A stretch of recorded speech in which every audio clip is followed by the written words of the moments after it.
Master minds commerce చదవాలనుకునే 10th inter విద్యార్థుల తొలి ఎంపిక.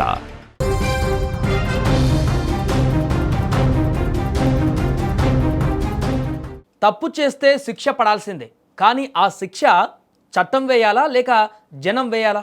కర్నూలు జిల్లాలో జరిగిన ఓ ఘటన ఇప్పుడు తీవ్ర చర్చనీయాంశంగా మారింది. ఓ మహిళ పట్ల అసభ్యంగా ప్రవర్తించినందుకు ఓ వ్యక్తికి గ్రామస్తులు ఇచ్చిన ట్రీట్మెంట్ చూస్తే ఎవరైనా షాక్ అవ్వాల్సిందే. ఇప్పుడు ఈ ఘటన స్థానికంగా ఉద్రిక్త పరిస్థితులకు దారితీయడంతో పోలీసులు భారీగా మోహరించారు.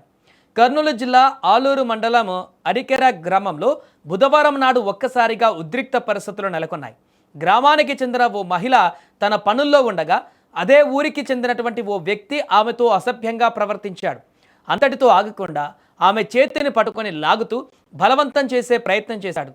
ఊహించని ఈ పరిణామంతో తీవ్ర భయాందోళనకు గురైన ఆ యువతి వెంటనే అక్కడి నుంచి తప్పించుకొని తన బంధువులకు, కుటుంబ సభ్యులకు జరిగిన విషయం చెప్పింది. దీంతో ఆ యువతి బంధువులతో పాటు గ్రామస్తులంతా ఒక్కసారిగా ఆగ్రహంతో ఊగిపోయారు. కోపంతో రగిలిపోయిన జనం వెంటనే ఆ నిందితుడిని పట్టుకున్నారు. మహిళ పట్ల అసభ్యంగా ప్రవర్తించిన ఆ వ్యక్తిని ఈ రకంగా ప్రవర్తిస్తావా అంటూ అతనికి దేహశుద్ధి చేశారు. అక్కడితో వాళ్ళ కోపం చల్లారలేదు. ఊరిలో ఇంకెవరు ఇలాంటి తప్పు చేయకూడదన్న ఉద్దేశంతోనో ఏమో కానీ అతనికి సగం గుండు కొట్టించారు. మెడలో చెప్పుల దండ వేసి బట్టలు తొలగించి ఊరంతా ఊరేగించారు.